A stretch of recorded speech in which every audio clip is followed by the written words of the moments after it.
All right. Welcome. Welcome. How's everybody doing today? Happy Friday.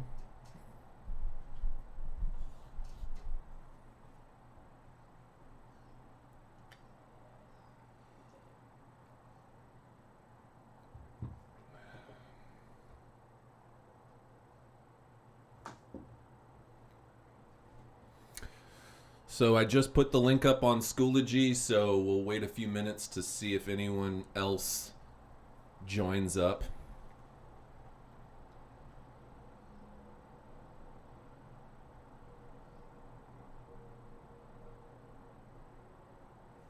Here's it.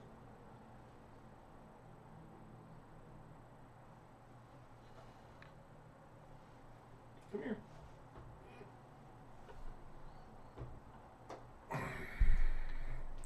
Harrison weighs so much. Look at this guy. He's so fat. So fat.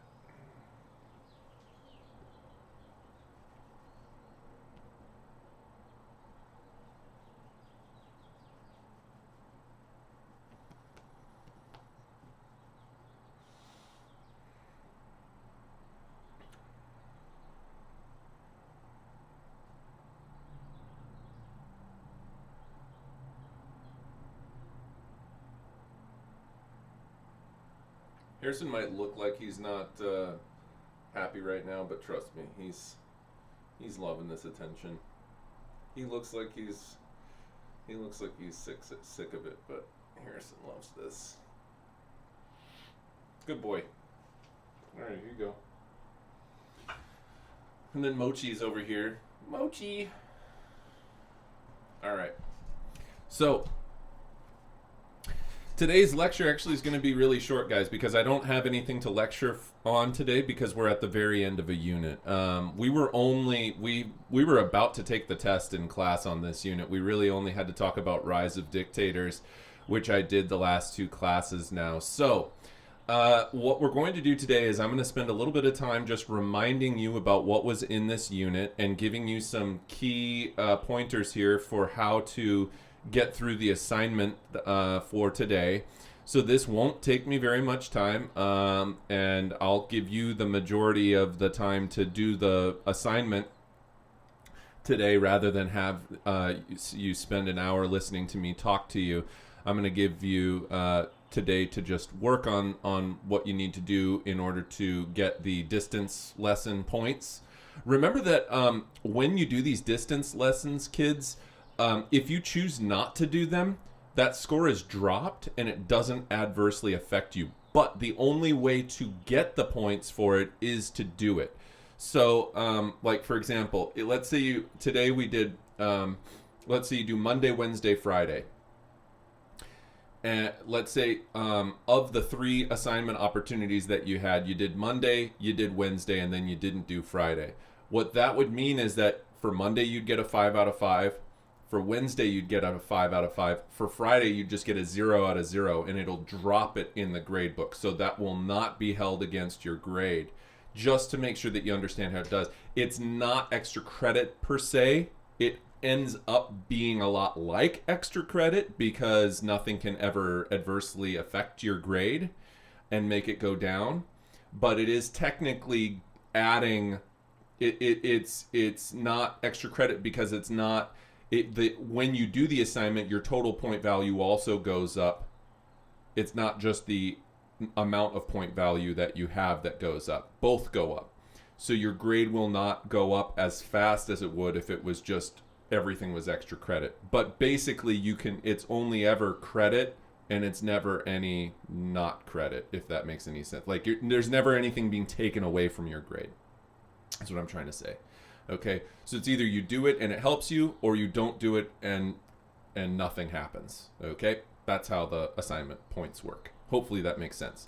So if you don't do this test that I have ready for you today on Schoology, which by the way took me forever to make from scratch, but if you don't do this, it's not going to hurt you. If you do it, it'll help you. That's basically what it comes down to. All right. So, but I'm going to give you, instead of lecturing on all this stuff over and over again, I'm just going to tell you what to do, and then give you some pointers on how to review for this. You can take this as many times as you like to maximize your score on it if you like. All of this is simply to give you something to do that will teach you something, about history. It's basically just a learning activity where, I'm doing the same kinds of things that I would do in class, more or less, but we just have to do it remotely, and I don't have quite as much ability to hold you accountable for things. So, okay, so number one, let's just talk about some of the major ideas that were part of this unit, okay? Interwar years, you have basically three major parts to this unit. Number one part is talking about art, philosophy, literature, psychology, physics. It's all about the period of time immediately following World War I, where everybody's like, unwrapped, and they're feeling. It's what we call the age of anxiety. They're feeling a lot of uncertainty surrounding democracy, surrounding what they thought they believed in as Europeans. They're feeling a lot of trepidation. There's a lot of folks who have lost people that they loved in the war, and there's not a whole lot of faith in the European as being a supremely rational being anymore. People are calling into question the role of religion. People are calling into question the meaning of life. These are the kinds of things that characterize the early part of the interwar years, where people are taking a hard look in the mirror and asking themselves, as Europeans, what do we really believe in now about ourselves, about society, about life in general? Remember, we talked about the lost generation. You had this group of writers like Hemingway, right? Or others who, Eric Remarque would be another one, who wrote All Quiet on the Western Front. These guys had a lot of, they called them the lost generation because they had, they went through the Great War, they go through the Great Depression, they end up going through World War II.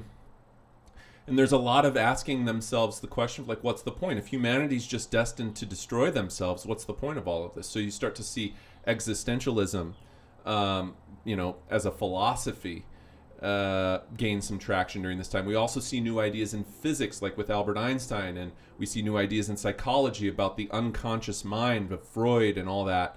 So that's kind of the first part of what this unit was all about. So that's part one. Part one of Interwar Years. Part two of Interwar Years is talking about, basically, for lack of a better word, the Great Depression. Political changes and economic changes in the interwar years. So we talk about Germany.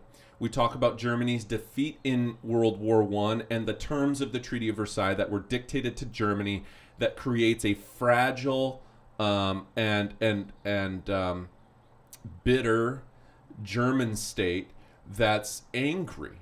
Okay, they're angry at France, they're angry at Britain, and they increasingly direct that anger towards anti-Semitism, being angry at Jewish folks and other people in Germany who are blamed as scapegoats for the problems that Germany faces from the economics surrounding the end of World War I, the Treaty of Versailles, but then also the Great Depression.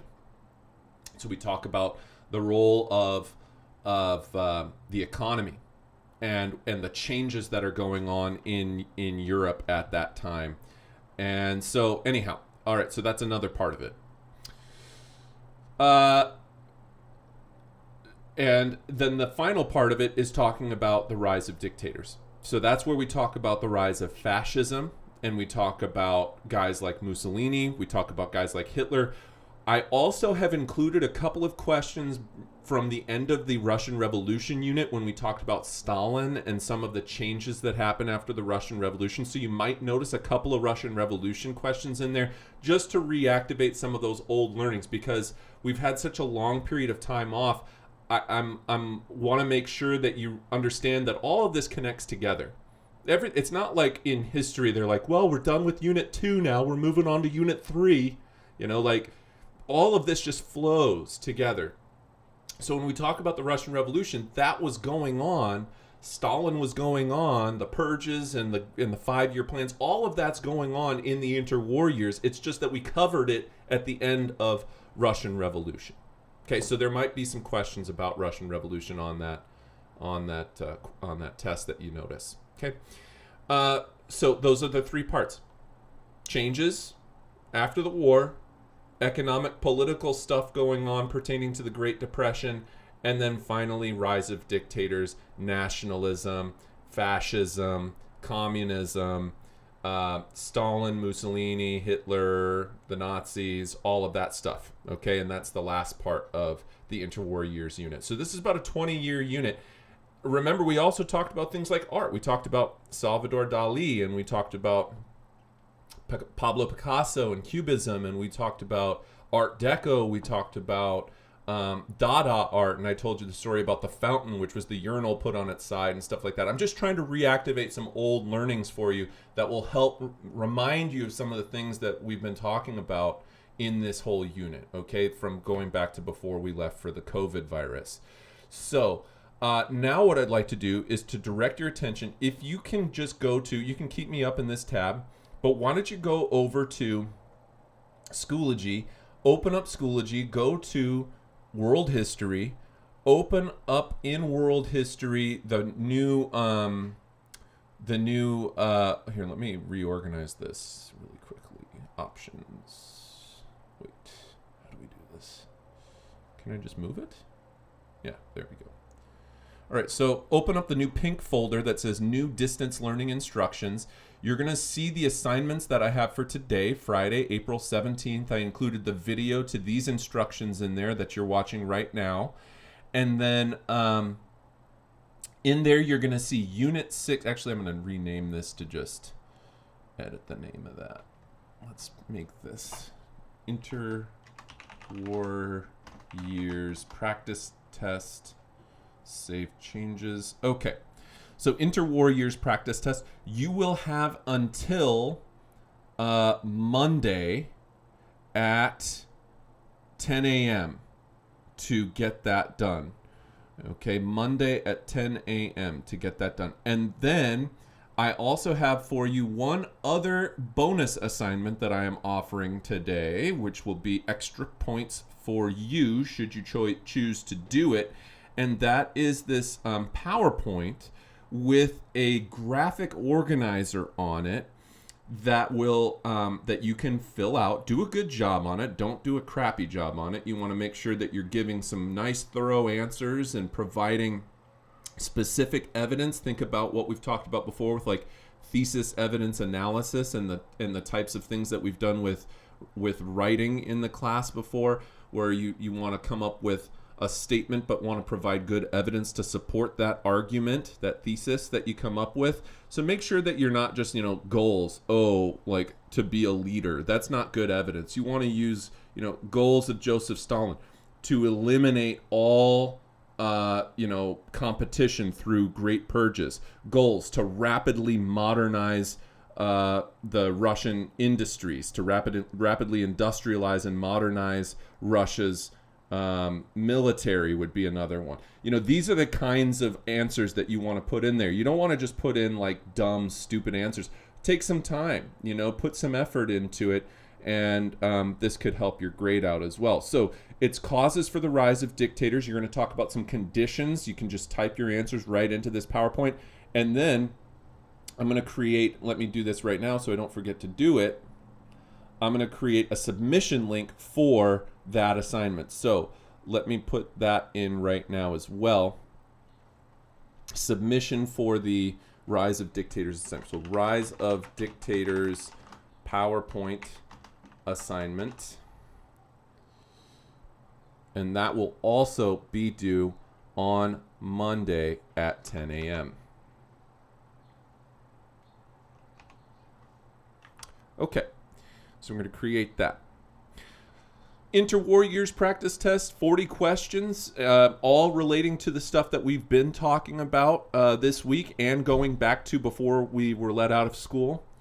And then this Rise of Dictators thing is just something that pertains to the stuff that we've been dealing with this week, talking about the rise of Hitler, talking about the rise of Mussolini, and talking about a bit about Stalin as well, going back to the end of the Russian Revolution unit. So that pretty much covers what I wanted to go over today. But before I let you guys go, I'm going to type in the thing here. Any questions that you guys may have for me?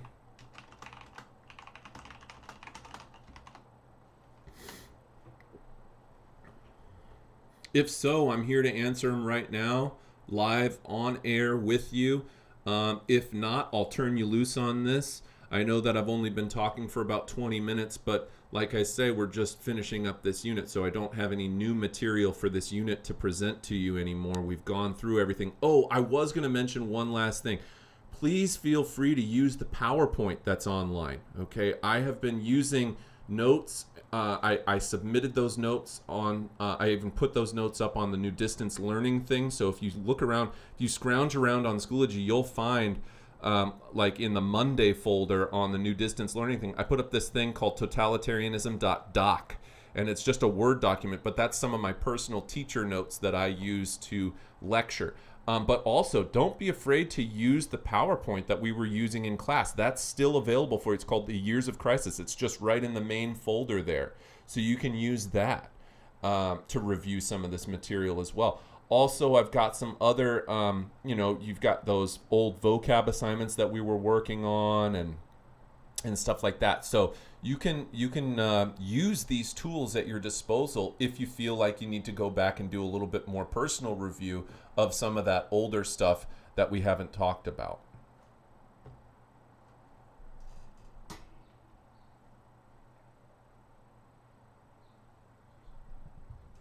So if there's no questions that you guys have for me, then I'm going to go ahead and sign off here and let you guys take care of what you need to do. I'm here at your disposal if you need anything, or if things don't work, of course, let me know right away and I'll do my best to fix it. I'm still available through Schoology messaging and through email, although I probably will see Schoology messages faster. So if you have a question for me, send me it on Schoology because it pops right up on my phone and I'll be able to respond to it usually relatively quickly.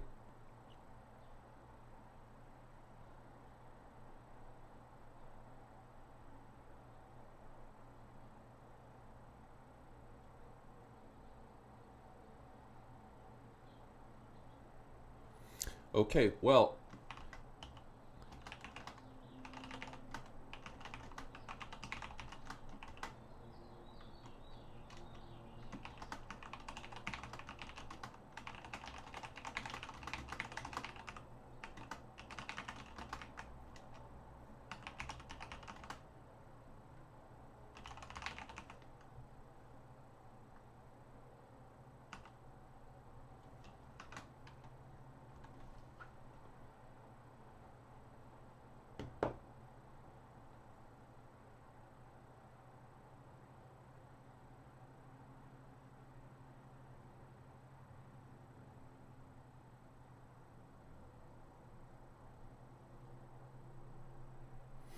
all right, folks. Well, take care. Thanks for tuning in. Get those assignments done, and we'll be back on Monday with a brand new distance learning lesson, and we'll be jumping into World War II coming up here. One of my favorite units is World War II, so we've got some cool stuff to lecture on in World War II, and I've got some documentaries that I'm going to send you guys. I've got assignments all ready to go. I've got this laid out, so I'm super, super excited to be wrapping up Interwar Years and moving on to World War II. I think you guys are gonna dig it. We got some cool stuff to talk about. So,